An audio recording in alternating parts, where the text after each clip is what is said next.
Hey everyone, and welcome back for another review, this time on PS4 for the game Kholat. Now, most people love a good mystery.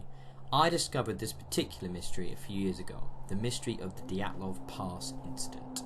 Now, if you don't know about that mystery, of what happened to I think it was 12 ski hikers in Russia in the early 50s, I highly recommend you look it up and do the reading. Actually, I'll put a link into the Wikipedia entry for the Dyatlov Pass incident on the main post for this review on bxbgames.co.uk, just because it obviously is very important to this game. Now, the first thing I want to say is that IMGN Pro, the developers of this game Kholat, clearly also love and find the mystery of the Dyatlov Pass incident fascinating.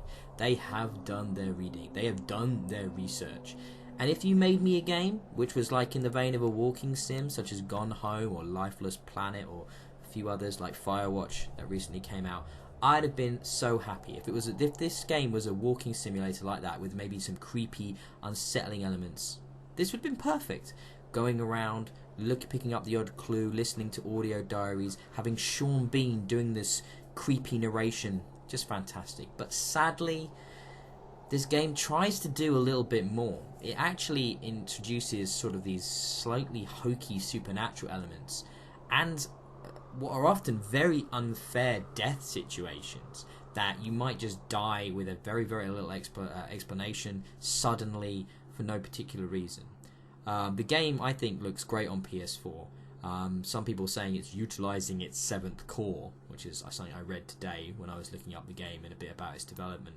I'm not sure what that means, but it's using the Unreal Engine and I think it looks great. There is an incredible sense of place and an incredible sense of cold throughout this game.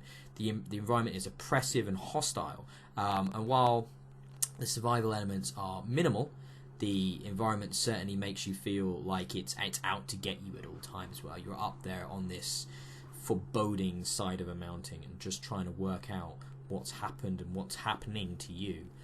The game throws you right into it. That's one of the other problems this game has. It has very little direction for the player to follow, and I understand that's a design choice. As you may have seen in the video, here we go, we're looking at the map right now. Now, the map isn't particularly gamified, say how it is in Firewatch.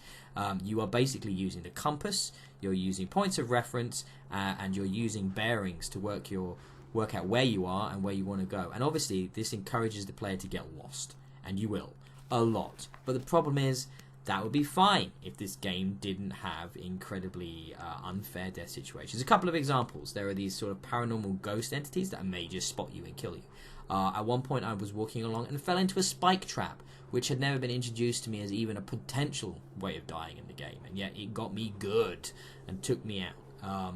Other things such as, I don't want to put too many spoilers, but I feel, Kholat is the developers are trying to put their own spin on the Dyatlov Pass incident and actually offer up some sorts of conclusions and suggestions to what may have happened to those ski hikers. I'm not sure that's the right way to have gone. I think leaving things a little bit more open and definitely going down the less obvious supernatural route would have been beneficial for the game. Because like I said at the start of this review, these guys clearly have done their work. Now, I've delved quite deep into the Dyatlov Pass incident, more than just Wikipedia. I've read books about this subject, I've watched films about this subject and documentaries, and I absolutely find it fascinating that it's one of these enduring mysteries that still haunts us to this day, and we still don't know exactly what happened. And because of that, the game certainly has an appeal, and it's cool that there's a game dealing with this subject. I just wish they hadn't forced in those sort of horrible death sequences. And what makes them doubly worse is the load times are quite protracted. At least they are on PlayStation, which means you can be sat at a load screen for quite a while. Checkpointing is fairly generous, as it checkpoints you at whenever you find a note or a campfire. So that's not normally the problem. But the problem I've noticed is that you're sat in that loading screen for some time, and it doesn't make you necessarily want to get into the game, especially coupled with the fact that walk and movement speed is quite slow in the game.